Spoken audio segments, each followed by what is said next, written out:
اعوذ باللہ من الشیطان الرجیم بسم اللہ الرحمن الرحیم قل لا اقول لکم عندی خزائن اللہ ولا اعلم الغیب ولا اقول لکم انی ملک ان اتبع الا ما یوحی الی قل هل یستوی الاعمی والبصیر افلا تتفکرون صدق اللہ العظیم۔ اے نبی ان سے کہہ دیجئے میں تم سے یہ نہیں کہتا کہ میرے اختیار میں ہیں اللہ کے خزانے، تم مجھ سے کہتے ہو یہ دکھاؤ یہ دکھاؤ یہ دکھاؤ، میں نے کب دعویٰ کیا ہے کہ میرا اختیار ہے؟ کسی شخص سے مطالبہ کیا جانا چاہیے اس کے دعوے کے مطابق۔ میں نے الوہیت میں داخل ہونے کا کب دعویٰ کیا؟ میں نے تو دعویٰ کیا ہے کہ میں اللہ کا ایک بندہ ہوں، عام انسان ہوں، بشر ہوں، مجھ پر وحی آئی ہے، مجھے مامور کیا گیا ہے کہ تمہیں متنبہ کر دوں، وہ کام میں کر رہا ہوں۔ لا اقول لکم عندی خزائن اللہ، میں تو نہیں کہتا کہ میرے پاس کوئی اللہ کے خزانے ہیں، میرے اختیار میں ہیں۔ ولا اعلم الغیب، نہ میں نے یہ دعویٰ کیا ہے کہ غیب کا علم مجھے حاصل ہے۔ ولا اقول لکم انی ملک، نہ میں نے تم سے کبھی یہ کہا ہے یا کہتا ہوں کہ میں فرشتہ ہوں۔ ان اتبع الا ما یوحی الی، میں تو بس اتباع کر رہا ہوں اس شے کی کہ جو مجھے طرف وحی کی جا رہی ہے۔ قل هل یستوی الاعمی والبصیر، کہیے تو پھر اب برابر ہو جائیں گے دیکھنے والے اور اندھے؟ افلا تتفکرون، تو کیا تم تفکر نہیں کرتے، غور و فکر سے کام نہیں لیتے؟ وانذر بہ، اب پھر یہاں بہ پر زور دے رہا ہوں میں۔ اے نبی اس قرآن کے ذریعے سے خبردار کر دیجئے، آپ کا کام انذار ہے، تبشیر ہے۔ اوپر آ چکا ہے وما نرسل المرسلین الا مبشرین، پہلے آ چکا ہے اوحی الی ھذا القرآن لانذرکم بہ ومن بلغ، یہاں پھر آیا وانذر بہ الذین یخافون ان یحشروا الی ربہم، خبردار کر دیجئے اس کے ذریعے سے ان لوگوں کو کہ جنہیں واقعتاً کچھ خوف ہے کہ وہ اپنے رب کی طرف لے جائے جائیں گے۔ جیسا کہ میں نے آپ کو بتایا تھا کہ ان میں بھی بہت کم لوگ تھے کہ جو بعث بعد الموت کے منکر تھے، وہ یہ کہتے تھے کہ ہاں ہے، قیامت ہے، اٹھیں گے، اپنے رب کے پاس جائیں گے، لیکن وہاں ہمارے چھڑانے والے ہیں، وہ ہمیں بچا لیں گے۔ وانذر بہ الذین یخافون ان یحشروا الی ربہم لیس لہم من دونہ ولی ولا شفیع، ان کے لیے کوئی نہیں ہوگا اللہ کے سوا، نہ کوئی حمایتی نہ سفارش کرنے والا۔ اپنی ان مغالطوں کو رفع کر لیں، ان غلط فہمیوں کو رفع کر لیں۔ لعلہم یتقون، شاید کہ ان میں تقوی پیدا ہو جائے، شاید کہ وہ ڈر جائیں، شاید کہ خوف پیدا ہو جائے۔ ولا تطرد الذین یدعون ربہم بالغداۃ والعشی یریدون وجہہ، اور مت دھتکاریے آپ ان لوگوں کو کہ جو پکارتے ہیں اپنے رب کو صبح و شام اور وہ اس کی چہرے کے طالب ہیں، اس کی رضا کے جویا ہیں۔ یہ اصل میں اشارہ ہو رہا ہے کہ تمام رسولوں کے ساتھ یہ معاملہ ہوا، خاص طور پر حضرت نوح کے ساتھ بھی، کہ جو بڑے بڑے سرداران ہوتے تھے قوم کے، وہ کہتے تھے کہ اے نوح ہم تو تمہارے پاس آنا چاہتے ہیں، سمجھنا چاہتے ہیں بات کیا ہے، لیکن ہم دیکھتے ہیں جب بھی آئے تمہارے پاس، تمہاری محفل میں بیٹھے ہوتے ہیں ہمارے کمی کاری ملازم گھٹیا لوگ، اب ہماری شایان شان نہیں ہے کہ ہم ان کے ساتھ بیٹھیں۔ یہی بات حضور سے کہتے تھے کہ آپ آتے ہیں آپ کے پاس بات سمجھنے کے لیے، یہ آپ کے گرد جو جمگھٹا لگا رہتا ہے، یہ ہمارے غلام لوگ ہیں، یہ ہمارے جو ہے معاشرے کے پست طبقات ہیں، یہ آپ کے آس پاس ہوتے ہیں، تو پھر ہمارے شایان شان یہ نہیں ہے کہ ہم ان کی موجودگی میں آپ سے بات کریں۔ اس پر جواب دیا جا رہا ہے اے نبی آپ ان کی باتوں سے کوئی اثر نہ لیں، آپ خام خواہ اپنے ان ساتھیوں کو، چاہے وہ غریب ہیں چاہے وہ پست طبقات سے ہیں، لیکن ان کی شان یہ ہے کہ وہ صبح و شام اللہ کو پکارتے ہیں، اللہ سے دعا کرتے ہیں، مناجات کرتے ہیں، تسبیح و تحمید کرتے ہیں، اور وہ اس کے چہرے، اس کے روح انور کے طالب ہیں، وہ اس کی رضا چاہتے ہیں، اس کی خوشی چاہتے ہیں۔ انہوں نے اپنی زندگی جو ہے من یشری نفسہ ابتغاء مرضات اللہ، یہ تو وہ لوگ ہیں جنہوں نے اپنی جانیں جو ہے اللہ کی رضا جوئی کے لیے، اللہ کی رضا حاصل کرنے کے لیے تج دی ہیں۔ ما علیک من حسابہم من شیء، آپ کے ذمے ان کے حساب میں سے کچھ نہیں ہے۔ وما من حسابک علیہم من شیء، اور نہ آپ کا ان کے اوپر آپ کے حساب میں سے کچھ ہے، یعنی یہ کہ یہ تو ہر شخص کو اپنی کمائی کرنی ہے، آپ کے ذمہ آپ کا فرض ہے، آپ کرتے جائیے۔ جو آپ کے پاس آ رہے ہیں ان کا حساب بھی اللہ لے لے گا، جو آپ کے پاس نہیں آتے ان کا حساب بھی لے لے گا، ہر ایک کو اس کے طرز عمل کے مطابق وہ بدلہ دے دے گا۔ نہ آپ ان کی طرف سے جواب دہ ہیں، نہ یہ آپ کی طرف سے جواب دہ ہیں۔ فتطردہم، تو اگر خدا نہ خواستہ بالفرض آپ ان کے دباؤ میں آ کر اگر انہیں دور کر دیں، اپنے سے دھتکار دیں، فتکون من الظالمین، تو آپ ظالموں میں سے ہو جائیں گے۔ وَكَذَلِكَ فَتَنَّا بَعْضَهُمْ بِبَعْضٍ، اور اسی طرح ہم نے بعض کو بعض کے ذریعے سے آزمایا ہے۔ حق کہہ رہا ہے ایک شخص لیکن ہے مفلس، اب وہ دولت مند جو ہے وہ مسکرائے گا، اس کو دیکھو یہ مجھے سمجھانے آیا ہے، اس کے کپڑے پھٹے ہوئے ہیں، جوتیاں پٹخارتا ہوا آ گیا مجھے سمجھانے کے لیے، اپنی حیثیت کو نہیں پہچانتا۔ حالانکہ دیکھنا یہ چاہیے کہ جو بات وہ کہہ رہا ہے صحیح ہے یا غلط۔ اس طرح ہم آزمائش کر دیتے ہیں لوگوں کے لیے، وَكَذَلِكَ فَتَنَّا بَعْضَهُم بِبَعْضٍ، اسی طرح ہم آزماتے ہیں بعض کو بعض کے ذریعے سے، لِيَقُولُوا، تاکہ وہ کہیں أَهَٰؤُلَاءِ مَنَّ اللَّهُ عَلَيْهِم مِّن بَيْنِنَا، کیا یہ وہ لوگ ہیں جن پر اللہ کا خاص انعام و احسان ہوا ہے ہم میں سے؟ اللہ کا احسان ہم پر ہوا ہے، دولت مند ہم ہیں، سردار ہم ہیں، چودراٹیں ہماری ہیں، حویلیاں ہماری ہیں، یہ جو ہیں گرے پڑے طبقات کے لوگ، کیا یہ ہیں کہ جو اللہ کا احسان اور ان کے اوپر اللہ تعالیٰ کا بڑا فضل ہوا ہے؟ یہ کہا کرتے تھے مکے کے لوگ بھی کہ اگر قرآن اللہ نے بھیجنا ہی تھا، کتاب نازل کرنی تھی، نبوت دینی تھی، تو کوئی رجل من القریتین عظیم، یہ جو دو شہر ہیں مکہ اور طائف میں بڑے بڑے چودھری ہیں، سرمایہ دار ہیں، بڑے لوگ ہیں، سردار ہیں، ان میں سے کسی کے پاس بھیجتا۔ مکے کا یتیم جس کے پاس کوئی دولت نہیں، بچپن مفلسی میں گزرا ہے، سخت مشقت کے اندر جو ہے جوانی کا دور گزرا ہے، جس کے پاس کچھ بھی نہیں، کوئی عہدہ نہیں، کوئی منصب نہیں، قریش کا کوئی عہدہ حضور کے پاس نہیں تھا، کوئی منصب نہیں تھا، کوئی آپ کے پاس سرمایہ نہیں تھا، آپ تو پیدا ہی ہوئے ہیں یتیم، تو اس اعتبار سے کیا یہی رہ گیا تھا اللہ کے لیے؟ معاذ اللہ ثم معاذ اللہ۔ لِيَقُولُوا أَهَٰؤُلَاءِ مَنَّ اللَّهُ عَلَيْهِم مِّن بَيْنِنَا أَلَيْسَ اللَّهُ بِأَعْلَمَ بِالشَّاكِرِينَ، تو کیا اللہ تعالیٰ زیادہ واقف نہیں ہے ان سے کہ جو واقعتاً اس کا شکر کرنے والے ہیں؟ ایک اور جگہ آئے گا کہ اللہ تعالیٰ وَاللَّهُ أَعْلَمُ حَيْثُ يَجْعَلُ رِسَالَتَهُ، اللہ بہتر جانتا ہے کہ کہاں اسے اپنی رسالت کا منصب کس کو دینا چاہیے، کس میں اس کی صلاحیت ہے۔ جیسے طالوت کے بارے میں لوگوں نے کہہ دیا تھا کہ اس کے لیے کیسے ہو سکتی ہے سرداری، جبکہ ہمارے پاس دولت ہے، اس کے پاس دولت نہیں، لم یؤت سعۃ من المال، تو کہا گیا تھا اسے جسم اور علم کے اندر اللہ نے بسطہ یعنی کشادگی عطا فرمائی ہے۔ وَإِذَا جَاءَكَ الَّذِينَ يُؤْمِنُونَ بِآيَاتِنَا، اور اے نبی اس کے برعکس یہ لوگ جو چاہتے ہیں کہ آپ دھتکار دیں ان کو، اس کے برعکس آپ کی روش کیا ہونی چاہیے ان غرباء اور فقراء کے لیے؟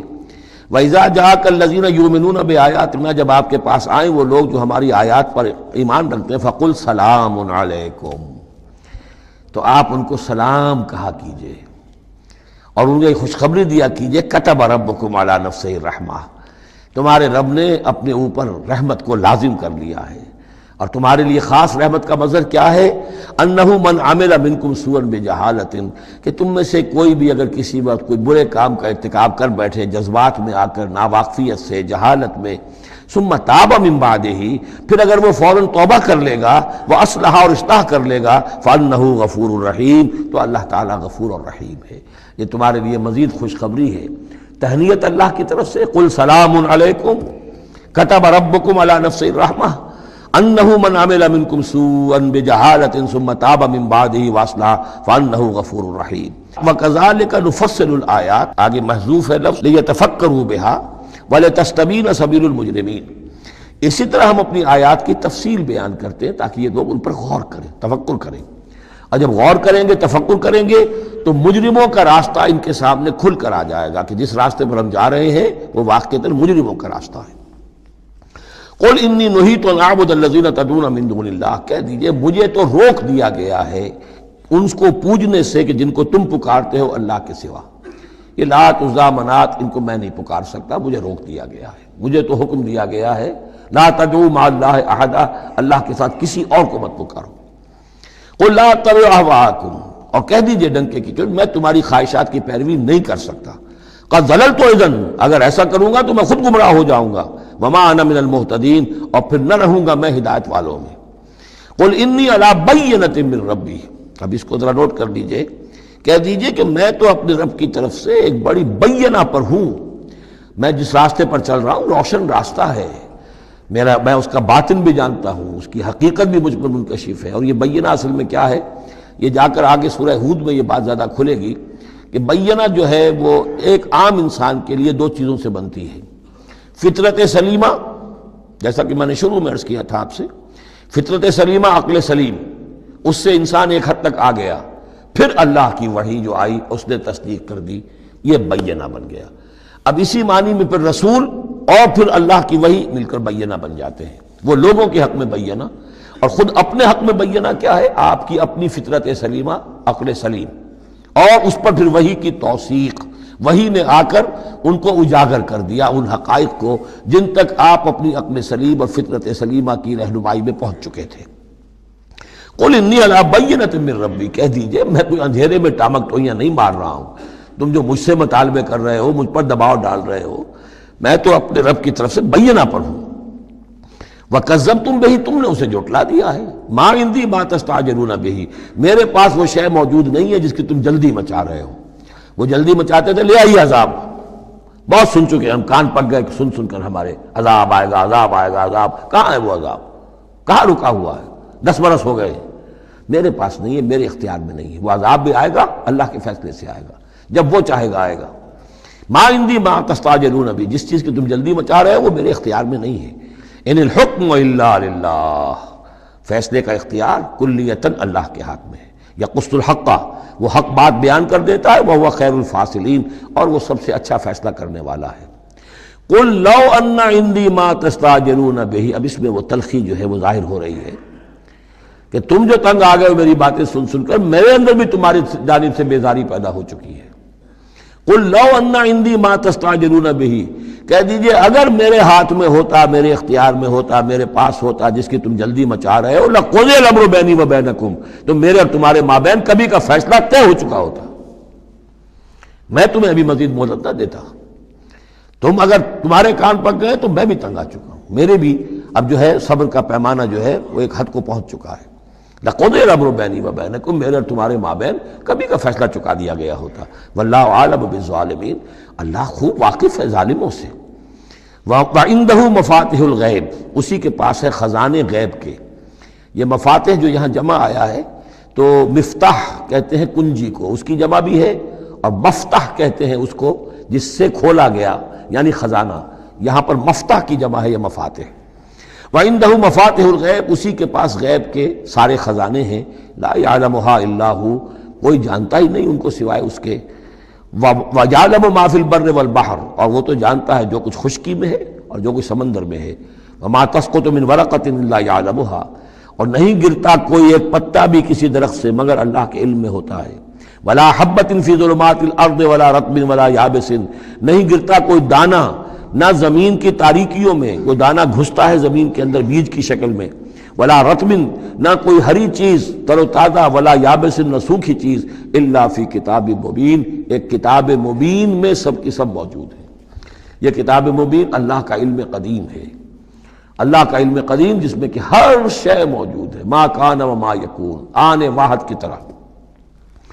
وَهُوَ الَّذِي يَتَوَفَّاكُمْ بِاللَّيْلِ، اب یہ لفظ یہاں پر آ گیا ہے، وہ جو قادیانیوں کے ساری خباثت کا توڑ جو ہے، وہ جو میں نے وضاحت آپ کو بیان کی تھی کہ وفا یوفی یتوفا، اب یہاں آ گیا وَهُوَ الَّذِي يَتَوَفَّاكُمْ بِاللَّيْلِ، وہی ہے جو تمہیں وفات دیتا ہے رات کے وقت۔ کیا وفات دیتا ہے؟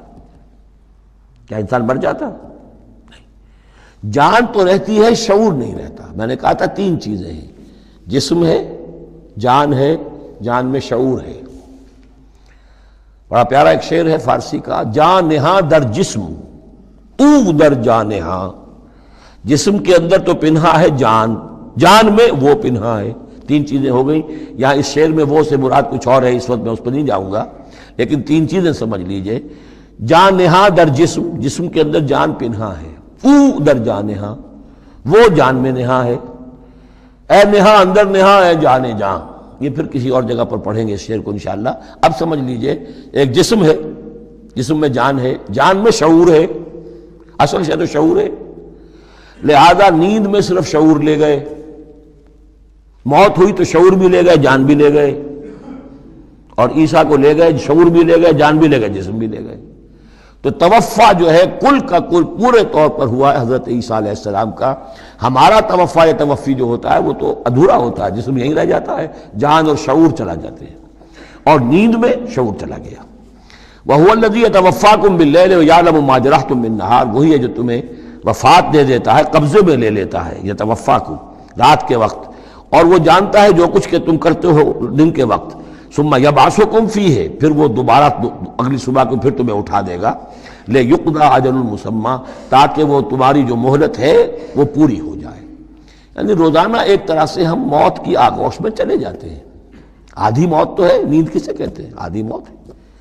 یہی وجہ ہے کہ جو دعا ہے صبح کو اٹھنے کے وقت کی، جو مسنون دعا ہے، الحمدللہ الذی احیانی بعدما اماتنی والیہ النشور، کل شکر اور کل حمد اور کل تعریف اس اللہ کے لیے ہے جس نے مجھے دوبارہ زندہ کیا اس کے بعد کہ مجھ پر موت وارد کر دی تھی۔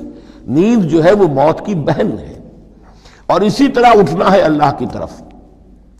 یہ بڑا ایک عجیب نکتہ ہے، اس کو ذہن میں اس کو اپریشیٹ کیجئے۔ جو شخص صبح آنکھ کھلتے ہی جس کے زبان پر یہ الفاظ آتے ہوں، الحمدللہ الذی احیانی بعدما اماتنی والیہ النشور، قیامت کے دن جب وہ اٹھے گا اس کی زبان پر یہی ترانہ خود بخود آ جائے گا، اس وقت ہوگا وہ 100% درست۔ الحمدللہ الذی احیانی بعدما اماتنی والیہ النشور، کیونکہ عادت پڑی ہے، ہمیشہ کہا ہے، جیسے ہی شعور آیا الحمدللہ الذی احیانی بعدما اماتنی والیہ النشور، تو یہ وہ ترانہ جو ہے جو کہ باعث بعد الموت کے وقت ہماری زبان پر ہوگا، اس کا ریہرسل ہے جو آپ روزانہ کریں گے اگر یہ عادت پختہ کر لیں۔ وَهُوَ الَّذِي يَتَوَفَّاكُم بِاللَّيْلِ وَيَعْلَمُ مَا جَرَحْتُم بِالنَّهَارِ ثُمَّ يَبْعَثُكُم فِيهِ لِيُقْضَىٰ أَجَلٌ مُّسَمًّى ثم الیہ مرجعکم، پھر اسی کی طرف تم سب کا لوٹنا ہے۔ ثم ینبئکم بما کنتم تعملون، پھر وہ تمہیں جتلا دے گا جو کچھ کہ تم کرتے رہے تھے۔ وہو القاہر فوق عبادہ، اور وہ اپنے بندوں پر، یہ لفظ کئی مرتبہ آیا ہے اس صورت کے اندر، اللہ پوری طرح غالب ہے، قابو یافتہ ہے اپنے بندوں پر۔ وَيُرْسِلُ عَلَيْكُمْ حَفَظًا، اور وہ تم پر نگہبان بھیجتا رہتا ہے۔ ہر انسان کے ساتھ فرشتے باڈی گارڈ کی حیثیت سے موجود ہیں، اس لیے کہ جب تک اللہ نے اجل معین رکھی ہوئی ہے اس وقت تک تو زندہ رکھنا ہے۔ وہ زندہ رکھنے کے لیے حفظہ، حفاظت کرنے والے نگہبان، وہ جو میں نے ایک دفعہ پہلے بھی کہا تھا، بسا اوقات تو محسوس ہوتا ہے کہ جیسے گاڑی ایسے سناٹے سے آپ کے ساتھ سے گزری ہے کہ معلوم ہوتا ہے کسی نے ہاتھ دے کر آپ کو بچایا، ورنہ بچنے کا کوئی امکان نہیں تھا۔ تو کوئی ہے، جب معلوم ہے کہ ابھی اس کی موت کا وقت نہیں آیا تو بچانے والے فرشتے ہمارے ساتھ ہوتے ہیں۔ حتیٰ اذا جاء احدکم الموت، یہاں تک کہ جب تم میں سے کسی کی موت کا وقت آتا ہے، توفته رسلنا، اب یا پھر توفا آ گیا، اب یہاں پہ شعور اور جان دونوں جائے گا۔ توفته رسلنا، تو ہمارے بھیجے ہوئے فرشتے جو ہیں وہ اس کو قبضے میں لے لیتے ہیں، وہم لا یفرطون، اور اس میں کوئی کمی نہیں کرتے، کوئی کوتاہی نہیں کرتے، جو حکم آیا اور جب آیا۔ ثم ردوا الی اللہ مولاہم الحق، پھر وہ لوٹا دیے جاتے ہیں اب اللہ کی طرف جو ان کا مولا ہے برحق، سچا۔ الا لہ الحکم، آگاہ ہو جاؤ، فیصلے کا اختیار اسی کے ہاتھ میں ہے، حاکمیت اسی کی ہے۔ ان الحکم الا للہ، یہ دوسری مرتبہ آیا یہاں۔ وہو اسرع الحاسبین، اور وہ حساب کرنے والوں میں سب سے بڑھ کر تیز ہے، یعنی اسے دیر نہیں لگے گی۔ اس کے کمپیوٹرز جو ہیں وہ کوئی بہت ہی سپر کمپیوٹر جن کا ہم تصور بھی نہیں کر سکتے۔ قل من ینجیکم من ظلمات البر والبحر تدعونہ تضرعا وخفیا، ان سے پوچھئے کون تمہیں نجات دیتا ہے اندھیروں میں سے، وہ تاریکی کے ہوں یا سمندر کے۔ سمندر میں گھپ اندھیرا ہے، کشتی چل رہی ہے، کچھ نظر نہیں آ رہا ہے، اوپر بادل بھی ہیں، اب اس وقت انسان کو کچھ نہیں سوچتا، ہاتھ کو ہاتھ سجھائی نہیں دے رہا، کون تمہیں پھر بھی بچاتا ہے وہاں؟ من ینجیکم۔ اسی طرح کوئی قافلہ ہے، بھٹک گیا ہے، اندھیری شب ہے، جدا اپنے قافلے سے ہے تو اب یہ کہ اندھیرے کے اندر بھٹک رہا ہے، نہ دائیں کا نہ بائیں کا پتہ نہیں، ہر درخت معلوم ہوتا ہے کوئی آسیب ہے، کوئی بھوت ہے جنہیں چلا آ رہا ہے، پھر بھی اللہ بچاتا ہے تمہیں۔ من ینجیکم من ظلمات البر والبحر تدعونہ تضرعا وخفیا، اس وقت تو تم پکارتے ہو اللہ کو بہت ہی گڑ گڑاتے ہوئے اور دل ہی دل میں خفیہ خفیہ، اے اللہ بچا دے، اے اللہ اس وقت کو راستہ بنا دے، کوئی دستگیری ہو جائے، کسی طرف سے روشنی ہو جائے۔ لئن انجانا من ہذہ، اور کہتے ہو تم دل میں اگر اللہ نے ہم کو اس سے بچا لیا، نجات دے دی، لنکونن من الشاکرین، پھر تو اب باقی زندگی تو بالکل اللہ کے شکر گزار بندے بن کر ہم گزار دیں گے۔ قل اللہ ینجیکم منہا، اللہ تعالیٰ پھر نجات دیتا ہے تمہیں اس سے، ومن کل کرب، اور ہر کرب سے، ہر تکلیف سے، ثم انتم تشرکون، پھر اس کے بعد تم آ کے پھر شرک شروع کر دیتے ہو، پھر تمہیں اپنی دیویاں دیوتا، اپنے آلہہ، اپنے چودھری، اپنے سردار یاد آ جاتے ہیں۔ قل هو القادر على ان يبعث عليكم عذابا من فوقكم، یہ آیت جو ہے یہ بہت اہم ہے کہ عذاب الہی کی کئی قسمیں ہیں، 3 قسمیں یہاں بیان ہوئی ہیں۔ کہہ دیجئے وہ قادر ہے اس پر کہ تم پر بھیج دے کوئی عذاب من فوقکم، تمہارے اوپر سے، آسمان کا ٹکڑا گر جائے، کوئی میٹیورائٹ گر جائے، جو بعض خبریں آتی رہتی ہیں کوئی آ رہا ہے، لیکن یہ کہ وہ پھر تحلیل ہو جاتا ہے کہیں، جو بھی اوزون لیئر ہے یا کچھ اور ہے بچت ہے، لیکن یہ کہ اگر اللہ چاہے تو جہاں آسمان پر سے کوئی عذاب بھیج دے آپ کے اوپر، او من تحت ارجلکم، یا آپ کے قدموں کے نیچے سے، زمین پھٹ جائے، شق ہو جائے، زلزلہ آئے، زمین دھنس جائے، یہ بھی ہوتا ہے، خسف ہوں گے، قیامت سے پہلے بڑے بڑے 3 خسف ہونے ہیں جن کی خبر دی گئی ہے احادیث کے اندر، بڑے بڑے ٹکڑے زمین کے دھنس جائیں گے اندر۔ قل هو القادر علی ان یبعث علیکم عذابا من فوقکم او من تحت ارجلکم، یہ 2 شکلیں ہو گئی، اوپر سے یا قدموں کے نیچے سے، او یلبسکم شیعا، یا تمہیں گروہوں میں تقسیم کر دے، ویذیق بعضکم باس بعض، اور ایک کی طاقت کا مزہ دوسرے کو چکھائے۔ اب لڑو آپس میں، پرانے اور نئے سندھی لڑو آپس میں، پنجابی اور اردو بولنے والے لڑو، اور بلوچ اور پختون لڑو، مارو ایک دوسرے کو۔ اللہ تعالیٰ کو نہ آسمان کو تکلیف دینے کی ضرورت کہ اس کا کوئی ٹکڑا گرائے، نہ زمین کو کوئی مشقت دینے کی کہ وہ پھٹے، کوئی ضرورت نہیں، آپس میں تقسیم ہو جاؤ گے، گروہ بندی ہو جائے گی، شیعہ سنی کو مارے اور سنی شیعہ کو مارے۔ یہ جو ہے یہ عذاب الہی کی بدترین شکل ہے جو آج مسلمانان پاکستان پر مسلط ہے۔ وہ کبھی ایک قوم ہوتے تھے، ہندو کا جب مقابلہ تھا ایک قوم تھے، اور اب وہ قوم جو ہے قومیتوں میں، عصبیتوں میں تحلیل ہو چکی۔ انظر کیف نصرف الآیات لعلہم یفقہون، دیکھو کیسے ہم اپنی آیات کی تصریف کرتے ہیں۔ تصریف کہتے ہیں آیات کو گھمانا، ایک ہی بات کو اسلوب بدل بدل کر، انداز بدل بدل کر، ترتیب بدل بدل کر لانا۔ ایک پھول کا مضمون ہو تو 100 رنگ سے باندھو۔ وَكَذَّبَ بِهِ قَوْمُكَ وَهُوَ الْحَقُّ، اور اے نبی آپ کی قوم نے اسے جھٹلا دیا۔ بہی مراد قرآن، یعنی میں نے عرض کیا کہ اس صورت کیا یہ عمود، حصی معجزہ کوئی نہیں دکھائیں گے، اصل معجزہ محمد کا یہ قرآن ہے صلی اللہ علیہ وسلم، اسی لیے بہی بہی بہی اس کی تکرار اس میں کثرت سے ملے گی۔ وَكَذَّبَ بِهِ قَوْمُكَ وَهُوَ الْحَقُّ، یہ قرآن الحق ہے، لیکن اے نبی آپ کی قوم نے اس کو جھٹلا دیا ہے۔ قُلْ لَسْتُ عَلَيْكُمْ بِوَكِيلٍ، ان سے کہہ دیجئے میں اب تمہارا ذمہ دار نہیں ہوں، اب میں نہیں کہہ سکتا کہ کب اللہ کے عذاب کا بند جو ہے وہ کھل جائے اور تمہارے اوپر وہ عذاب ہلاکت جو ہے وہ آ جائے۔ لِكُلِّ نَبَوْ مُسْتَقَرٌ، كُلِّ نَبَإٍ مُسْتَقَرٌ، ہر خبر، ہر بڑی بات کے لیے وقت معین ہے۔ فَسَوْفَ تَعْلَمُونَ، میں نہیں کہہ سکتا، جیسے کہ سورہ انبیاء میں فرمایا وَإِنْ أَدْرِيَ قَرِيبٌ أَمْ بَعِيدٌ مَا تُوعَدُونَ، میں یہ نہیں جانتا کہ جس کی تمہیں دھمکی دی جا رہی ہے وہ قریب آ چکا یا دور ہے، ٹائم ٹیبل اللہ کے علم میں ہے، لیکن یہ میں جانتا ہوں کہ اگر تمہاری روش یہی رہی تو عذاب آ کر رہے گا۔ بسوف تعلمون، اور ان قریب تمہیں معلوم ہو جائے گا۔ وَإِذَا رَأَيْتَ الَّذِينَ يَخُوضُونَ فِي آيَاتِنَا، یہ وہ آیت آ گئی جس کا حوالہ سورہ نساء کی آیت نمبر 140 میں آیا تھا کہ تمہیں پہلے ہدایت دی گئی تھی کہ جب تم لوگوں کو دیکھو کہ وہ ہماری آیات کا استہزاء کر رہے ہیں، تبصر کر رہے ہیں، تو ان کے پاس بیٹھو مت، اٹھ کر چلے جاؤ، کم سے کم یہ کہ ایک پروٹیسٹ میں واک آؤٹ تو وہاں سے ہو جائے۔ وَإِذَا رَأَيْتَ الَّذِينَ يَخُوضُونَ فِي آيَاتِنَا، اور جب تم دیکھو لوگوں کو کہ وہ ہماری آیات میں خوض، مین میخ نکال رہے ہیں۔ دیکھیے اردو میں ہم ایک لفظ بولتے ہیں غور و خوض، بڑا غور و خوض ہو رہا ہے، بہت غور و خوض کے بعد میں اس نتیجے پر پہنچا ہوں۔ یہ دونوں لفظ جو عربی زبان کے بہت قریب کے ہیں، غور کے معنی، غور اچھے معنی میں آتا ہے اور خوض برے معنی میں آتا ہے۔ صحیح چھان پھٹک کرنا اور غور کرنا، اس کے ما لہو ما علیہ، فار کیا ہے، اگینسٹ کیا ہے، یہ مثبت انداز میں یہ ہے غور۔ خوض ہے مین میخ نکالنا، اس کے اندر جو ہے بال کی کھال خام خواہ کو اتارنا، یہ کوشش ہے، یہ خوض ہے۔ وَإِذَا رَأَيْتَ الَّذِينَ يَخُوضُونَ فِي آيَاتِنَا، جبکہ وہ ہماری آیات میں اس طریقے کا معاملہ کر رہے ہوں، تو جب تم دیکھو فَأَعْرِضْ عَنْهُمْ، تو ان سے کنارہ کرو، حَتَّى يَخُوضُوا فِي حَدِيثٍ غَيْرِهِ، یہاں تک کہ پھر وہ کسی اور بات میں لگ جائے، کسی اور مذاق میں، ٹھٹے میں، پھر تم ان کے پاس جا سکتے ہو۔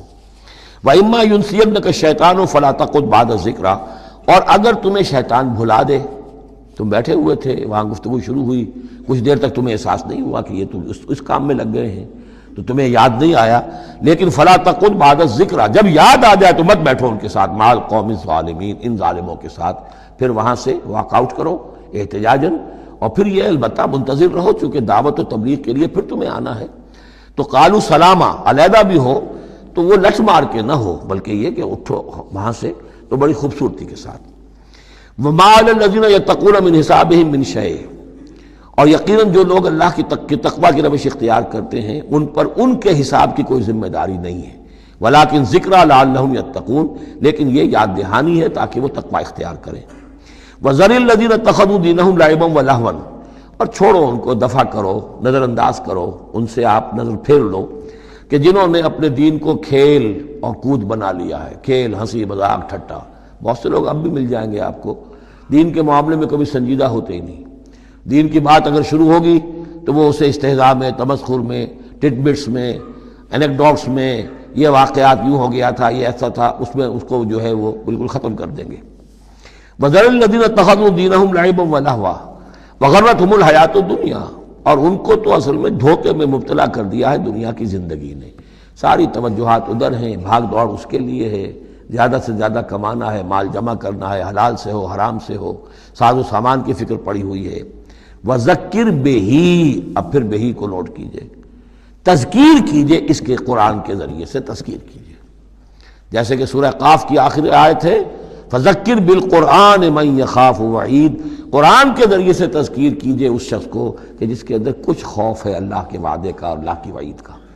تو یہاں بھی آیا کہ آپ ان کو چھوڑیے، وَذَكِّرْ بِهِ أَن تُبْصَرَ نَفْسٌ بِمَا كَسَبَتْ، اس قرآن کے ذریعے سے انہیں تذکیر کرائیے، یاد دہانی کرائیے کہ مبادا کوئی شخص گرفتار ہو جائے اپنے کرتوتوں کے عوض، وہ وقت نہ آ جائے کہ تم اپنی رنگ رلیوں اور کرتوتوں کے عوض رہن رکھے جاؤ، گرفتار ہو جاؤ۔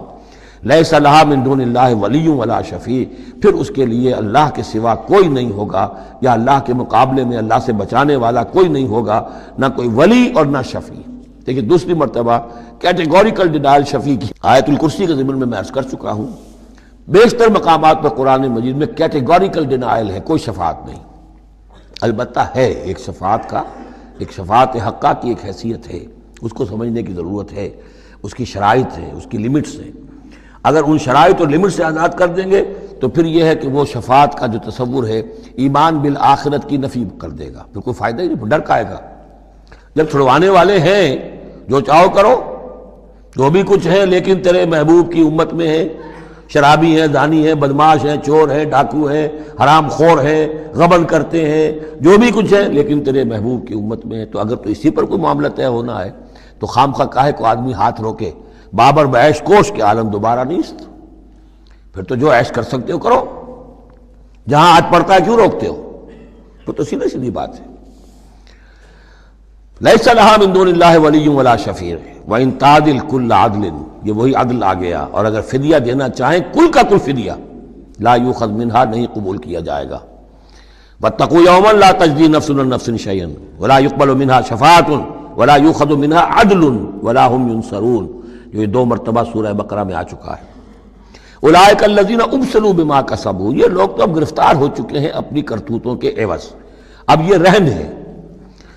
لہم شراب من حمیم، ان کے لیے تو ہے پینے کے لیے تو کھولتا ہوا پانی، وعذاب علیم بما کانوا یکفرون، اور دردناک عذاب ہوگا ان کے کفر کی پاداش میں۔ قل اندعو من دون اللہ ما لا ينفعنا ولا يضرنا، اے نبی ان سے کہیے کیا ہم پکاریں اللہ کو چھوڑ کر ان چیزوں کو جو نہ ہمیں نفع پہنچا سکتی ہے نہ نقصان؟ یہ بت کیا نفع پہنچائیں گے تمہیں، کیا نقصان پہنچائیں گے؟ خود اپنی حفاظت کر نہیں سکتے، اپنی مکھیاں اڑا نہیں سکتے، ان کو پکارتے ہو، ان کے سامنے سجدے کرتے ہو، ان کو متھے ٹیکتے ہو۔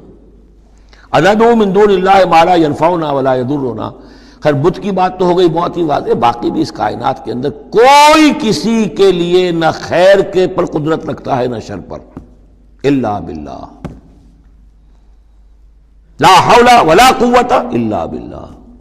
یہ یقین ہو جائے تب توحید مکمل ہوگی، پھر کس کے سامنے آدمی سر جھکائے خام خواہ، کس کے آگے اپنی عزت نفس پیش کرے، اس کا دھیلا کرے؟ کسی کے ہاتھ میں اختیار ہے ہی نہیں، لا حول ولا قوت الا باللہ۔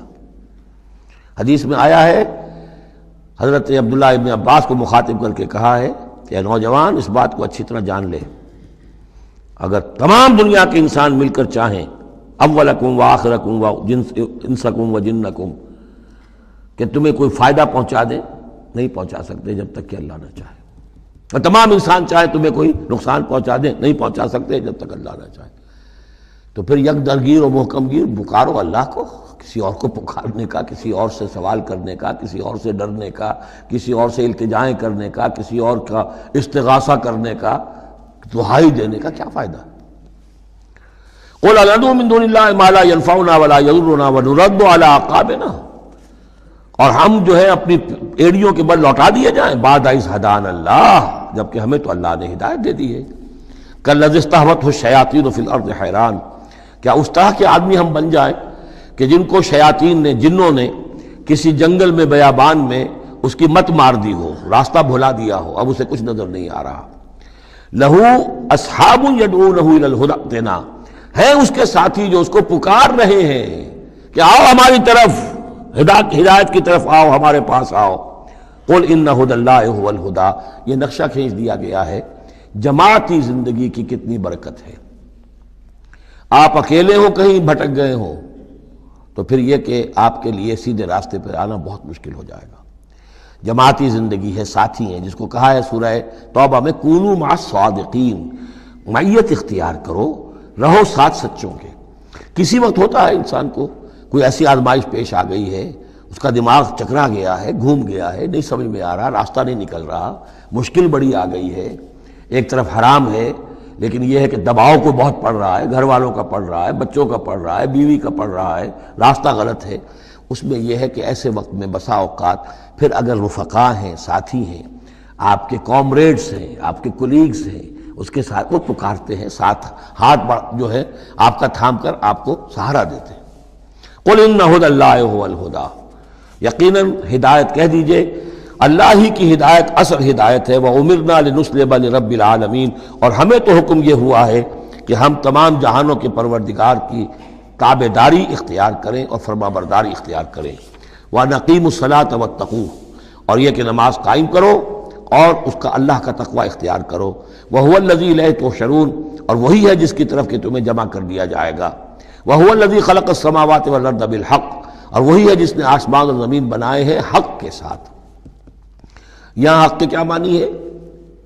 ود اے پرپس، یہ بیکار نہیں ہے۔ ربنا ما خلقت ھذا باطلا، اے رب ہمارے تو نے یہ سب باطل نہیں بنایا، بیکار نہیں بنایا، بے مقصد نہیں بنایا۔ سورہ آل عمران کی آخری رکوع کی جو دعا ہے، بلکہ باطل کے مقابلے میں کیا؟ حق۔ وَهُوَ الَّذِي خَلَقَ السَّمَاوَاتِ وَالْأَرْضَ بِالْحَقِّ وَيَوْمَ يَقُولُ كُن فَيَكُونُ، اور جس دن وہ کہے گا ہو جا، وہ ہو جائے گا۔ کیا ہو جائے گا؟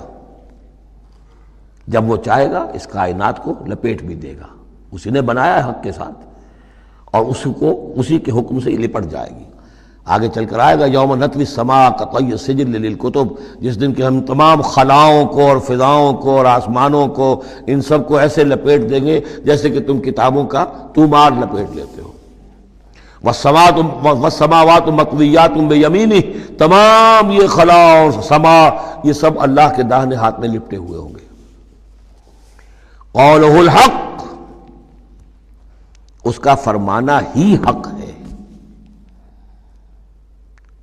اس کا کیا معنی ہے؟ صرف اس کا کہہ دینا کن، بس، اس سے کسی اور شے کی ضرورت نہیں ہے، کوئی ذریعہ، کوئی میٹر، کوئی انرجی، کچھ نہیں۔ قولہ الحق، اس کا فرمانا ہی برحق ہے، اس کا کہہ دینا ہی برحق ہے۔ کن فیکون، یوم یقول کن فیکون قولہ الحق، وَلَهُ الْمُلْكُ یوم يُنفَخُ فِي الصُّورِ، اور اسی کے لیے ہوگی بادشاہی اس دن جس دن کے سور میں پھونکا جائے گا۔ اگرچہ حقیقت میں تو بادشاہی اب بھی اسی کی ہے، لیکن ابھی جھوٹے سچے بادشاہ بیٹھے ہوئے ہیں۔ یہ سب جو ہے یہ سب نسیہ منسیہ ہو جائیں گے۔ لمن الملک اليوم للہ الواحد القہار، معلوم کیا کہ اب بھی اگرچہ بادشاہی اسی کی حقیقت میں، لیکن یہ جھوٹے سچے ڈرامے والے خدا جو ہیں کچھ نہ کچھ بیٹھے نظر آتے ہیں بادشاہ۔ وَلَهُ الْمُلْكُ یوم يُنفَخُ فِي الصُّورِ، عالم الغیب، وہ تمام غیب کا جاننے والا، والشہادہ، اور کھلی باتوں کا جاننے والا، وَهُوَ الْحَكِيمُ الْخَبِيرُ، اور وہ کمال حکمت والا اور ہر شے سے باخبر۔ وَإِذْ قَالَ إِبْرَاهِيمُ لِأَبِيهِ آزَرَ، اب اس میں آپ دیکھیں گے اس سورہ مبارکہ میں حضرت ابراہیم کا ذکر ہے اور پھر ان کی نسل کے بعض انبیاء کرام کا ذکر ہے۔ ایک گلدستہ تو ہم پڑھ آئے ہیں سورہ نساء کے آخر میں، وہاں 13 انبیاء اور رسل کے نام آئے تھے، یہاں اس سے ذرا بڑا گلدستہ آئے گا، یہاں پہ 17 انبیاء اور رسول کے نام آئیں گے، پھر حضرت ابراہیم علیہ السلام کا ذکر یہاں آیا ہے، اور جو جن رسولوں کی قوموں پر ہلاکت کے بارے میں قرآن میں صراحت کے ساتھ مذکور ہے، ان 6 کا ذکر جو ہے سورہ اعراف میں آئے گا۔ حضرت ابراہیم علیہ السلام کی قوم کا کیا حشر ہوا، یہ صراحت کے ساتھ قرآن میں مذکور نہیں ہے۔ جو قوم نوح کے ساتھ، ہود کے ساتھ، قوم صالح کے ساتھ، قوم شعیب کے ساتھ ہوا، تو حضرت ابراہیم علیہ السلام کے معاملے کو علیحدہ نکال لیا ہے، وہ سورہ انعام میں، اور باقی جو ہے نوح، ہود، صالح اور شعیب، لوط اور موسیٰ، ان کا ذکر جو ہے وہ آپ کو ملے گا سورہ اعراف میں، اس لیے کہ ان کا معاملہ ایام اللہ کا ہے۔ تو فذکرہم بایام اللہ، التذکیر بآلاء اللہ اس میں ہے، التذکیر بایام اللہ اس میں ہے، لہذا یہاں حضرت ابراہیم کا ذکر ہے۔ وَإِذْ قَالَ إِبْرَاهِيمُ لِأَبِيهِ آزَرَ أَتَتَّخِذُ أَصْنَامًا آلِهَةً، اور یاد کرو جب کہ کہا ابراہیم نے اپنے باپ آزر سے، کیا تم نے ان بتوں کو اپنا خدا بنا رکھا ہے؟ یہاں جو آزر کا لفظ خاص طور پر آیا ہے میرے نزدیک، یہ اصل میں تورات کی نفی کے لیے، تورات میں تارح نام لکھا گیا ہے، گویا اس کی تصحیح کے لیے، ورنہ یہاں کوئی خاص ضرورت نہیں تھی۔ وَإِذْ قَالَ إِبْرَاهِيمُ لِأَبِيهِ، یہ کافی تھا، لیکن نام اس لیے دیا گیا کہ تورات سے پڑھنے والوں کو مغالطہ ہوتا ہے، اور اسی مغالطے کو اہل تشیع نے اختیار کر لیا ہے۔ انہوں نے تورات میں جو نام دیا گیا ہے اسے حضرت ابراہیم کا باپ کہا ہے، اور حضرت یہ جو آزر تھا اس کو کہا ہے کہ یہ چچا تھا۔ اس کی خاص وجہ ہے، وہ پھر کسی موقع پر بیان ہوگی، لیکن یہ کہ تورات کی اس غلطی کو اہل تشیع نے اختیار کیا، قرآن مجید نے اسی کی نفی کے لیے یہاں پر حضرت ابراہیم کے والد کا نام صراحتاً بتا دیا کہ آزر ہے۔ وَإِذْ قَالَ إِبْرَاهِيمُ لِأَبِيهِ آزَرَ، اور یاد کرو جب کہ کہا تھا ابراہیم نے اپنے باپ آزر سے، أَتَتَّخِذُ أَصْنَامًا آلِهَةً، کیا آپ نے ان بتوں کو اپنا الہ بنایا ہوا ہے؟ انی اراک وقومک فی ضلال مبین، میرا تو خیال یہ ہے، میری رائے تو یہ ہے کہ آپ بھی اور آپ کی قوم بھی کھلی گمراہی میں مبتلا ہے۔ وَكَذَلِكَ نُرِي إِبْرَاهِيمَ مَلَكُوتَ السَّمَاوَاتِ وَالْأَرْضِ، اور اسی طرح ہم دکھانے لگے یا دکھاتے رہے ابراہیم کو آسمانوں اور زمین کے ملکوت۔ ملکوت سے مراد کیا ہے کہ اللہ تعالیٰ نے اس کائنات کا جو نظام قائم کیا، جسے میں کہتا ہوں کہ جو یونیورسل ایک گورنمنٹ ہے، اس کا ایک نظام ہے، اس کے کارندے ہیں، تو اس کے مشاہدہ اللہ تعالیٰ اپنے رسولوں کو کراتا ہے، تاکہ ان کا یقین جو ہے وہ یقین اس درجے کا ہو جائے کہ جیسے کہ اپنی آنکھوں سے دیکھی ہوئی چیزیں، وَلَيَكُونَ مِنَ الْمُوقِنِينَ، اور تاکہ وہ پوری طرح یقین کرنے والوں میں سے ہو جائے۔ لیکن واو چونکہ یہاں آیا، اس سے پہلے ہم محذوف مانیں گے، تاکہ وہ اپنی قوم پر حجت قائم کر سکے اور پوری طرح یقین کرنے والوں میں سے ہو جائے۔ یہ جو آگے آ رہا ہے یہ در حقیقت حضرت ابراہیم علیہ السلام کی طرف سے اپنی قوم پر حجت کو اس طور سے پیش کیا گیا ہے۔ بعض حضرات کے نزدیک یہ ہے کہ یہ حضرت ابراہیم کا اپنا ذہنی ارتقاء ہے کہ واقعتاً انہوں نے سمجھا یہ ستارہ خدا ہے، پھر ڈوب گیا تو کہا کہ نہیں نہیں یہ تو ڈوب گیا، پھر چاند کو دیکھا تو چاند خدا ہے، پھر کہا نہیں یہ تو یہ بھی جو ہے غروب ہو گیا، پھر سورج کو کہا۔ تو یہ بات اصل میں بعض حضرات کی رائے ہے یہ، اور الفاظ سے کچھ متبادر بھی ہوتا ہے، لیکن یہ ہے کہ زیادہ صحیح رائے جس سے کہ آگے آ جائے گا وَتِلْكَ حُجَّتُنَا آتَيْنَاهَا إِبْرَاهِيمَ عَلَىٰ قَوْمِهِ، تو معلوم ہوتا ہے کہ یہ اصل میں حضرت ابراہیم علیہ السلام نے حجت قائم کرنے کے لیے یہ تدریج اختیار کی اپنی قوم کو سمجھانے کے لیے۔ اور حضرت ابراہیم علیہ السلام اللہ کے نبی تھے، اور نبی کوئی بھی زندگی کے کسی بھی مرحلے پر مشرک نہیں ہوتا، اس کی شریعت، اس کی سرشت اتنی خالص ہوتی ہے۔ صدیقین مشرک نہیں ہوتے، نبی تو ان سے بھی اونچے درجے کے ہیں۔ حضرت ابو بکر نے کبھی شرک نہیں کیا، حضرت عثمان نے کبھی شرک نہیں کیا، جو صدیقین ہیں صحابہ میں سے۔ وَكَذَلِكَ نُرِي إِبْرَاهِيمَ مَلَكُوتَ السَّمَاوَاتِ وَالْأَرْضِ وَلِيَكُونَ مِنَ الْمُوقِنِينَ فَلَمَّا جَنَّ عَلَيْهِ اللَّيْلُ، جب ان پر رات جو ہے اس نے تاریکی کر دی، رَأَىٰ كَوْكَبًا، انہوں نے دیکھا ایک چمکدار ستارے کو، قَالَ هَٰذَا رَبِّي، انہوں نے کہا یہ میرا رب ہے۔ یہ گویا کہ کہنے کیا، ہاں یہ میرا رب ہے۔ اب یہ سوالیہ انداز بھی ہو سکتا ہے، with sign of exclamation ہو سکتا ہے کہ لوگوں کو کہنے کے لیے کہ یہ رب ہے، یہ انٹروگیشن کا بھی ہو سکتا ہے۔ هَٰذَا رَبِّي فَلَمَّا أَفَلَ قَالَ لَا أُحِبُّ الْآفِلِينَ، جب وہ ڈوب گیا تو کہا بھئی یہ ڈوب جانے والی شے تو پھر میں تو پسند نہیں کر سکتا کہ میں اس کو اپنا خدا مان لوں۔ یہ قوم جو تھی ستارہ پرست بھی تھی، بت پرست بھی تھی، ستارہ پرست بھی تھی، اور نمبر 3 شاہ پرست بھی تھی۔ تینوں قسم کے شرک اس قوم میں موجود تھے کہ جس میں حضرت ابراہیم بھیجے گئے۔ یہ بیبیلونیا یا عراق، آج کا عراق، سابق بیبیلونیا، اس کا ایک شہر اس شہر کے بھی اب کھنڈرات نکل آئے ہیں، کھدائیاں ہو چکی ہیں، شہر میں پیدا ہوئے ہیں، پھر وہاں سے ہجرت کر کے فلسطین گئے ہیں، اور پھر حضرت اسماعیل کو آباد کیا ہے حجاز میں، اور اپنے بیٹے حضرت اسحاق کو آباد کیا ہے فلسطین میں۔ تو یہ ان کے ذہن میں رکھیے۔ اور اس وقت عراق میں یہ شرک جو ہے گھٹا ٹوپ اندھیرے تھے کہ ان کے ہاں بت پرستی بھی تھی، ستارہ پرستی بھی تھی، اور تیسرے یہ کہ بادشاہ بھی نمرود جو تھا وہ یہ کہتا تھا کہ میں خدا ہوں۔ اس کا مکالمہ جو ہے جو اس نے کیا تھا محاجہ حضرت ابراہیم سے، وہ سورہ بقرہ میں ہم پڑھ چکے ہیں۔ انا احیی و امید، میں بھی یہ اختیار رکھتا ہوں، جس کو چاہوں زندہ رکھوں، جس کو چاہوں مار دوں۔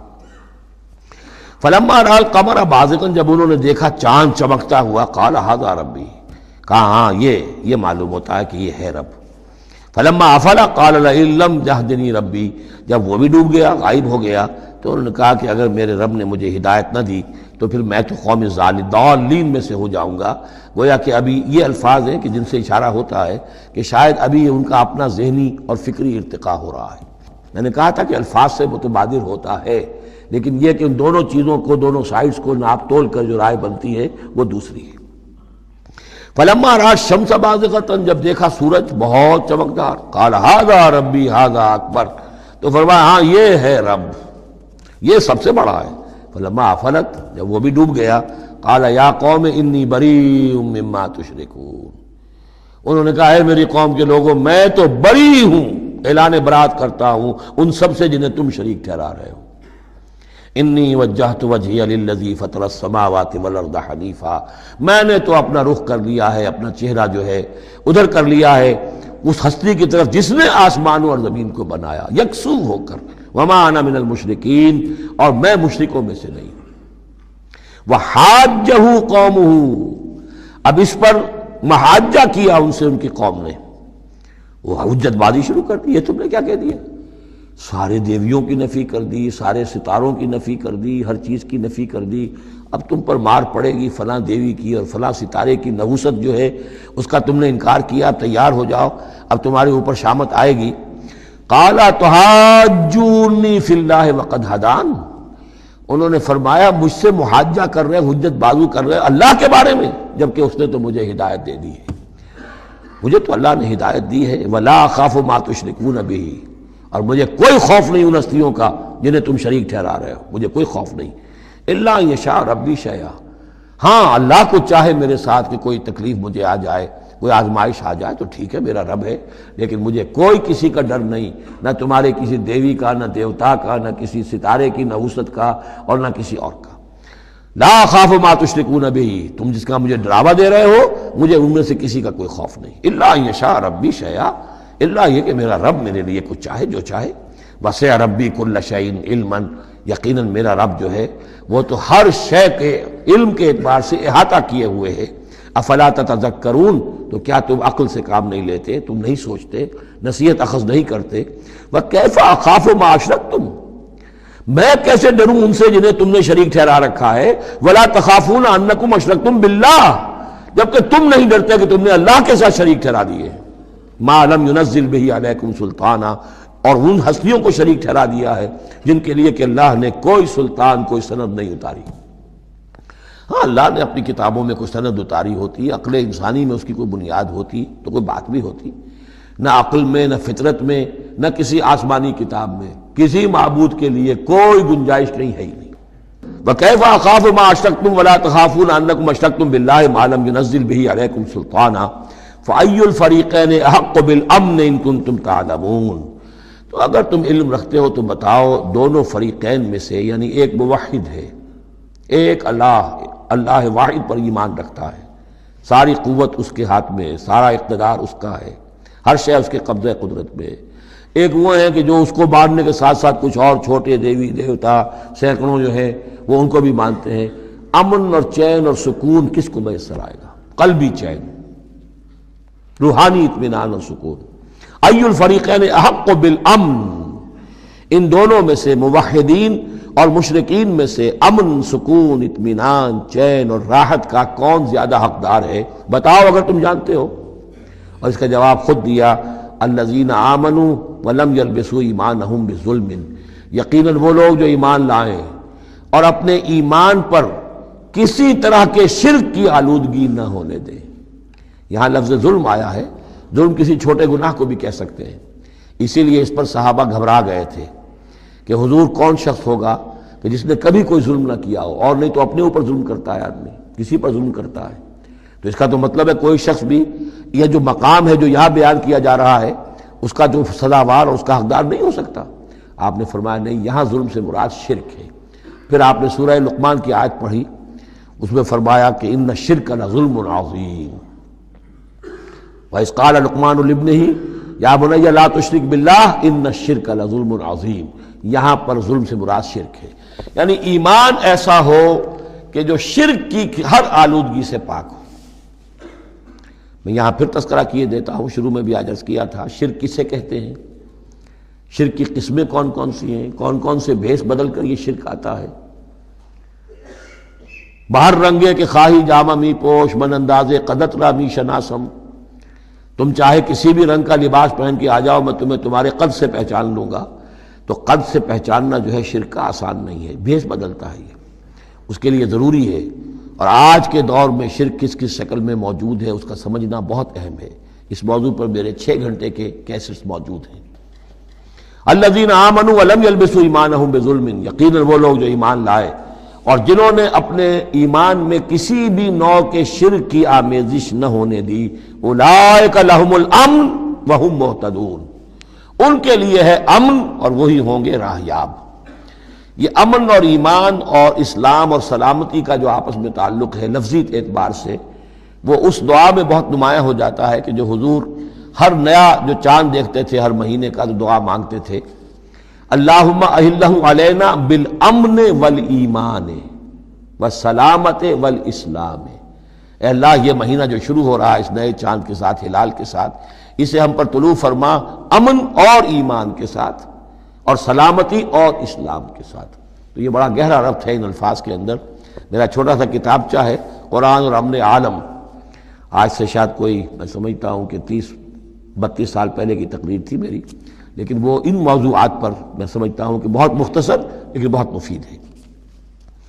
فرمایا وَتِلْكَ حُجَّتُنَا آتَيْنَاهَا إِبْرَاهِيمَ عَلَىٰ قَوْمِهِ، اس کا میں حوالہ دے رہا تھا۔ یہ پوری سرگوشت بیان کر کے اب فرمایا یہ ہماری وہ حجت تھی جو ہم نے ابراہیم کو عطا کی اس کے قوم کے خلاف۔ یہ سارا محاجہ حضرت ابراہیم اپنی قوم سے کر رہے تھے۔ بظاہر اس کو توریہ کہتے ہیں، ایک ہوتا ہے جھوٹ بولنا، ایک ہوتا ہے توریہ۔ توریہ یہ ہے کہ آپ کہیں کوئی بات ایسی کہ جو جھوٹ تو نہیں ہے لیکن جس سے سننے والا مغالطے میں مبتلا ہو جائے۔ مثلا حضرت شیخ الہند رحمۃ اللہ علیہ کا واقعہ ہے، جس زمانے میں ان کے وارنٹ نکلے ہوئے تھے اور وہ حرمین شریفین میں تھے، مکہ مکرمہ میں تھے، وارنٹ نکلا ہوا ہے اور شریف حسین والی مکہ جو ہے اس کے سپاہی ڈھونڈتے پھر رہے ہیں کہ کہاں ہے وہ مولوی ہندوستانی جو ہے جو باغی ہے انگریزوں کا، اس کو پکڑا جائے۔ اب یہ ایک جگہ پر یہ کہیں کھڑے ہوئے تھے تو ایک شرطے نے آ کر جو وہاں کا سپاہی تھا پوچھا ان کے بارے میں محمود الحسن کو جانتے ہو؟ کہ یہاں جانتا ہوں۔ وہ کہاں ہے؟ محمود الحسن کہاں ہے؟ تھوڑا سا 2 قدم پیچھے ہٹ کے کہا ابھی یہیں تھے۔ جھوٹ تو نہیں بولا نا، 2 قدم پیچھے ہٹ کر کہا ابھی یہیں تھے، بالکل سچ بولا۔ اس نے سمجھا ابھی یہیں تھے، دوڑا ادھر دوڑ گیا، اپنے نکل گئے۔ اس کا نام ہے توریہ۔ یہ جھوٹ بھی نہیں ہے لیکن یہ کہ سننے والے کو مغالطہ بھی ہو گیا۔ اصل میں حضرت ابراہیم علیہ السلام کے کلام میں یہ توریہ کا انداز جو ہے وہ بہت ہے، تاکہ لوگوں کو جیسے جب بتوں کو سب کو توڑ دیا تو کہا کہ اس نے توڑا ہوگا، یہ جو بڑا ہے جو صحیح سالم کھڑا ہوا ہے بڑا بت، اور تیشہ بھی جو ہے جس سے توڑا تھا سب کو وہ اس کی گردن میں لگا دیا کہ یہ جو ہے جو آلہ ہے، آلہ واردات بھی اسی کے پاس سے برآمد ہو رہا ہے اور یہ سالم ہے، باقی سب ٹوٹ گئے ہیں، تو قرائن کی شہادت بھی ہے کہ یہی ہے، پکڑو اس کو۔ تو یہ ہوتا ہے ان کو سمجھانے کے لیے کہ وہ سوچیں، دروں بینی پر آمادہ ہو جائیں۔ تو یہ ہے میرے نزدیک ان آیات کا محل یہ ہے۔ وَتِلْكَ حُجَّتُنَا آتَيْنَاهَا إِبْرَاهِيمَ عَلَىٰ قَوْمِهِ، اور یہ ہماری وہ دلیل تھی جو ہم نے عطا فرمائی ابراہیم کو اس کی قوم کے خلاف۔ نرفع درجات من نشاء، ہم بلند کرتے ہیں درجے جن کے چاہتے ہیں۔ اب ظاہر بات ہے یہاں کہنے کا مقصد یہ ہم نے ابراہیم کے درجے بہت بلند کیے۔ ان ربک حکیم علیم، یقیناً تیرا رب حکیم اور علیم ہے۔ ووہبنا لہ اسحاق و یعقوب، اب وہ گلدستہ شروع ہو رہا ہے، اور ہم نے اسے عطا فرمایا اسحاق جیسا بیٹا، یعقوب جیسا پوتا، کلن ہدینا، سب کو ہم نے ہدایت دی. وَنُوحًا هَدَيْنَا مِن قَبْلُ، اور نوح کو ہم نے ہدایت دی تھی ان سے بھی پہلے. وَمِن ذُرِّيَّتِهِ، اور ان کی اولاد میں سے، حضرت ابراہیم کی اولاد میں سے، داؤد و سلیمان و ایوب و یوسف و موسیٰ و ہارون. کیسے کیسے عظیم نبی ہم نے اٹھائے، داؤد جیسا بادشاہ، سلیمان جیسا بادشاہ، ایوب اور یوسف اور موسیٰ اور ہارون. وَكَذَلِكَ نَجْزِي الْمُحْسِنِينَ، اسی طرح ہم بدلہ دیتے ہیں محسنین کو. یہ لوگ ظاہر بات ہے کہ ایمان کی اس بلند ترین منزل پر فائز تھے جس کو ہم پڑھا ہے سورہ مائدہ میں کہ ثُمَّ اتَّقَوْا وَأَحْسَنُوا وَاللَّهُ يُحِبُّ الْمُحْسِنِينَ. وَزَكَرِيَّا وَيَحْيَا وَعِیسیٰ وَإِلیاس، مزید براں زکریا جیسے نبی، یحییٰ جیسے نبی، عیسیٰ علیہ السلام، وإلیاس کل من الصالحین، یہ سب کے سب نیک بختوں میں سے تھے. وإسماعیل وَالْیسع وَیونس وَلوطا، اور اسماعیل اور الیسع اور یونس اور لوط، وَكُلًّا فَضَّلْنَا عَلَى الْعَالَمِينَ، سب کو ہم نے تمام جہان والوں پر فضیلت دی. وَمِنْ آبائِهِمْ، اور ان کے آباء و اجداد میں سے بھی، وذریاتہم، اور ان کی نسلوں میں سے بھی، واخوانہم، اور ان کے بھائیوں میں سے بھی، واجتبیناہم، ہم نے ان کو چن لیا، پسند کر لیا، سلیکٹ کر لیا. وہدیناہم الی صراط مستقیم، اور ہم نے ان کو ہدایت دی سیدھے راستے کی طرف. ذالک ھدی اللہ یہدی بہ من یشاء من عبادہ، یہ اللہ کی وہ ہدایت ہے جس کی وہ ہدایت بخشتا ہے جس کو چاہتا ہے اپنے بندوں میں سے. وَلَوْ أَشْرَكُوا، اور اگر بالفرض وہ بھی شرک کرتے، لَحَبِطَ عَنْهُمْ مَا كَانُوا يَعْمَلُونَ، ان کے بھی سارے اعمال حبط ہو جاتے. شرک اتنی بری شے ہے، اتنے اونچے اونچے مراتب، اتنے اعلیٰ اعلیٰ مقامات، اللہ کی محبوب شخصیتیں، اولو العزم پیغمبر اور یہ عظیم انبیاء، لیکن بالفرض یہ سمجھانے کے لیے، ظاہر بات ہے کوئی امکان نہیں تھا کہ وہ شرک کرتے، لیکن ہمیں سمجھانے کے لیے شرک وہ شے ہے، ان اللہ لا یغفر ان یشرک بہ ویغفر ما دون ذلک لمن یشاء ولو اشرکوا لحبط عنہم ما كانوا یعملون، اگر وہ شرک کرتے تو ان کے بھی تمام اعمال حبط ہو جاتے. اولئک الذین آتیناہم الکتاب والحکم والنبوۃ، یہ وہ لوگ ہیں جن کو ہم نے کتاب دی، اپنی حکمت اور شریعت سے نوازا، نبوت سے سرفراز فرمایا. وَإِن يَكْفُرْ بِهَا هَؤُلَاءِ، اور اگر کفران نعمت کریں یہ لوگ اس کی، یہ جو آیات اب اللہ تعالیٰ نے دی ہیں تمہیں اے محمد صلی اللہ علیہ وسلم، اگر یہ لوگ ان آیات کی اب ناشکری کر رہے ہیں، کفران نعمت کر رہے ہیں، اگر وہ ان سے فائدہ نہیں اٹھا رہے، ان کی روشنی سے اپنے دلوں کو منور نہیں کر رہے، فقد وکلنا بہا قوما لیسوا بہا بکافرین، تو ہم نے ایک اور قوم کو تیار کر رکھا اس کام کے لیے کہ وہ اس کی ناقدری نہیں کرے گی. یعنی یہ کہ مدینہ کے انصار انشاءاللہ اس کی قدر کریں گے. مکے کے یہ لوگ جو ہیں اگر ناقدری کر رہے ہیں محمد صلی اللہ علیہ وسلم، اور تمہاری باتیں جو ہیں اب تک 10-11 برس ہونے کو آ گئے ہیں، اس کے نتائج جو ہیں بڑے ہی کم سے کم یہ کہ مایوس کن نہیں تو دل شکن ضرور ہے. محمد جیسا مبلغ اور رسول اور داعی اور مربی اور مزکی اور معلم، اور 10-12 برس کی جد و جہد میں بمشکل 150-200 آدمی، پہلے 10 برس میں تو بمشکل 125 آدمی. تو یہ ہے کہ اس اعتبار سے فَإِن يَكْفُرْ بِهَا هَؤُلَاءِ، اگر یہ لوگ کفران نعمت کر رہے ہیں ان کا، فقد وکلنا بها، تو ہم نے کچھ مقرر کر دیے ہیں کچھ اور لوگ، قومن، ایک ایسی قوم، لیسوا بہا بکافرین، جو ان کی شاید ان کی جو اس کی ناشکری نہیں کریں گے. کچھ پتہ نہیں یہ ہماری جو دعوت رجوع القرآن ہے جو کہاں کہاں پھیل رہی ہے. تو یہ بہرحال یہ آیت بڑی اہم ہے اس اعتبار سے. آج کے دور میں خاص طور پر یہ ہے کہ کوئی مایوسی انسان کو ہونی نہیں چاہیے. ہمیں تو پتہ بھی نہیں ہے کہ کہاں کہاں یہ بات پھیل رہی ہے، ممکن ہی نہیں ہے مجھے معلوم ہو کہ میرے کیسٹ کہاں کہاں پہنچ گئے. وہ تو جہاں کہیں بھی جاتا ہوں، دیکھتا ہوں، سنتا ہوں، کوئی کہتا ہے میرے پاس 300 کیسٹ آپ کے ہیں، کوئی کو ملتا ہے میرے پاس اتنے کیسٹ آپ کے ہیں، میں سنتا ہوں. تو اب یہ دعوت پھیل رہی ہے. اب یہ میں نہیں کہہ سکتا کہ کس جگہ پر یہ جڑ پکڑے زمین کے اندر، اور یہ انقلابی دعوت جو ہے قرآن کی وہ وہاں ایک تناور درخت بنے، ایک تحریک زبردست انقلابی اٹھے. فَإِن يَكْفُرْ بِهَا هَؤُلَاءِ فَقَدْ وَكَّلْنَا بِهَا قَوْمًا لَيْسُوا بِهَا بِكَافِرِينَ، اگر یہ اس کی ناقدری کر رہے ہیں تو اے نبی آپ آزردہ خاطر نہ ہو، ہم نے ایک اور قوم کو تیار کر لیا ہے کہ وہ اس کی ناقدری نہیں کریں گے. أُولَٰئِكَ الَّذِينَ هَدَى اللَّهُ فَبِهُدَاهُ مُقْتَدِهْ، یہ وہ لوگ ہیں جن کو اللہ نے ہدایت دی تھی. یہ 17 نام جو اوپر ہم نے پڑھے ہیں، فرمایا کہ اللہ فرما رہا ہے ہم نے انہیں ہدایت دی تھی. فَبِهُدَاهُ مُقْتَدِهْ، تو آپ بھی ان کی ہدایت کی پیروی کیجئے. یہ بہت اہم نقطہ ہے جو یہاں پر نوٹ کر لینے کا ہے کہ جو بھی سابقہ انبیاء کے معاملات کہیں آئیں اور ان کی نفی نہ آئے، وہ چیز گویا کہ ہم مسلمانوں کے لیے بھی وہ چیز جو ہے وہ اس قابل ہے کہ ہم اس کی اتباع کریں، اس کی پیروی کریں، اس کو مانیں۔ چنانچہ اسی اعتبار سے یہ رجم اور قتل مرتد، یہ دو سزائیں جو ہیں یہ ہمارے ہاں اہل سنت نے اور سب تمام مسلمانوں نے یہ لی ہے کہ رجم کی سزا قرآن میں نہیں ہے، یہ سابق شریعت کی سزا ہے جس کو حضور نے برقرار رکھا ہے۔ قتل مرتد کا ذکر بھی قرآن مجید میں نہیں ہے، ایک بھی سابق امت کے اندر سابق شریعت کی سزا ہے جس کو برقرار رکھا گیا ہے۔ جب تک کسی شے کی نفی نہ ہو جائے سابق جو بھی شریعت ہے اس کی، اس وقت تک یہ ہے کہ وہ چیز بھی لاگو رہے گی۔